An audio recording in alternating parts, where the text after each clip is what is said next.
What if electrons, the tiny particles that carry current, could also behave like fluctuating magnets?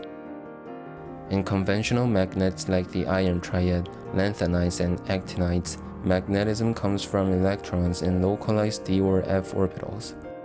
Due to exchange interactions, these electrons tend to align their spins in the same direction, forming stable magnetic moments. Unlike those magnets, the material we're interested in exhibits magnetic moments in a bit different way. It has fluctuating magnetic moments formed by itinerant electrons, and we'll see several interesting properties these electrons result in. We can stack graphene sheets in two different ways. First, stack two layers and make a twist. This is a twisted bilayer graphene, often abbreviated as tBLG. In another way, we can just leave graphenes not twisted. In this way, stacked graphenes can be in AB-AB order, known as Bernal stacking, or in ABC-ABC order, known as rhombohedral stacking. R2G with 2 repeating graphene layers, and R3G with 3 repeating layers follow the rhombohedral AB stacking pattern. They are together called RMG, rhombohedral multilayer graphene, and those are what we're interested in this video. Technically, it's the isospin that enables rhombohedral multilayer graphene to exhibit magnetic moments even though its electrons are itinerant. In this context, isospin refers to a combined 4-fold degree of freedom arising from the electron's spin and valley. To better understand this concept, let's observe the electronic band structure of graphene. The band structure consists of two main parts, the conduction band and the valence band. The points where these bands meet are known as direct points. In graphene, these points are also called valleys, as they represent local extrema in the material's electronic band structure in momentum space. There are two valley states, K and K prime. Similarly, the electron spin, an intrinsic quantum property, can be either up or down. Combining these, each electron in graphene can occupy one of 4 possible states: spin up at K, spin down at K, spin up at K prime, spin down at K prime. This 4-fold configuration defines the system's isospin, which behaves analogously to spin in other magnetic systems. It's this isospin degree of freedom that plays a central role in enabling magnetism in rhombohedral multilayer graphene. This 4-fold isospin structure isn't just a theoretical idea, it shows up in real, measurable ways. In their experiment, the researchers measured the inverse compressibility, denoted as kappa, also known as electronic compressibility. This quantity reflects how the chemical potential mu changes with respect to charge carrier density. In a normal metal without magnetism, kappa changes smoothly and monotonically as carrier density changes. But in a magnetic system, kappa varies non-linearly, showing a non-monotonic relationship. Now here's the key insight.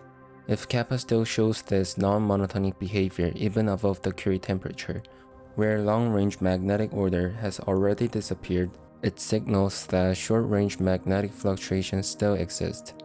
In other words, even without stable magnetic order, the isospins are still dynamically fluctuating, and these fluctuations leave a visible fingerprint in the electronic compressibility.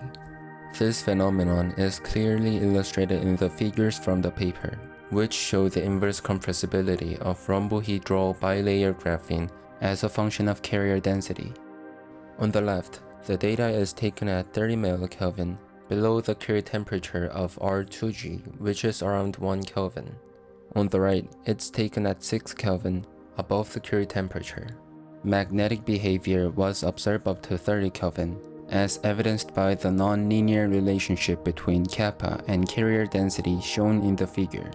This suggests that while electrons in RMG align their spin and valley below the Curie temperature to form long-range magnetic order, they continue to exhibit magnetic behavior above the Curie temperature through what's known as the fluctuating moment regime. These internal fluctuating isospin moments are what account for the unusually large entropy, which cannot be produced by the itinerant electrons alone. This large entropy ties into a rare thermodynamic phenomenon called the Pomeranchuk Effect. It was first observed in liquid helium-3 at temperatures below 0.3 Kelvin. In most materials, isentropic compression, a compression without heat exchange, causes the temperature to rise because the system becomes more ordered and internal energy increases.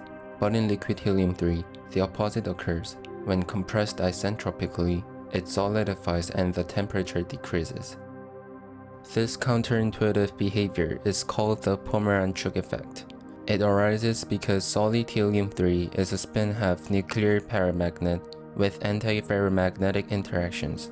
At low temperatures, it forms a body-centered cubic lattice, where each nuclear spin can randomly point up or down. With antiferromagnetic coupling, neighboring spins tend to alternate in direction. However, the BCC lattice is geometrically frustrated, meaning the structure prevents perfect alternation. As a result, the spins remain partially disordered, leading to quantum fluctuations and a significant amount of residual entropy in the solid. So, unlike ordinary systems, the solid phase of helium-3 can have more entropy than the liquid. The system compensates by lowering its temperature to keep entropy constant during compression, known as the Pomeranchuk effect. In RMG, a similar effect arises not with atoms but with electrons and isospins. Electrons in RMG can organize into different isospin configurations. Each of the 4 squares in the schematic represents one of the 4 isospin flavors, corresponding to combinations of spin and valley. 2 key phases that describe these arrangements are PIP1, partially isospin polarized phase, and SIM12, symmetric 12-fold phase.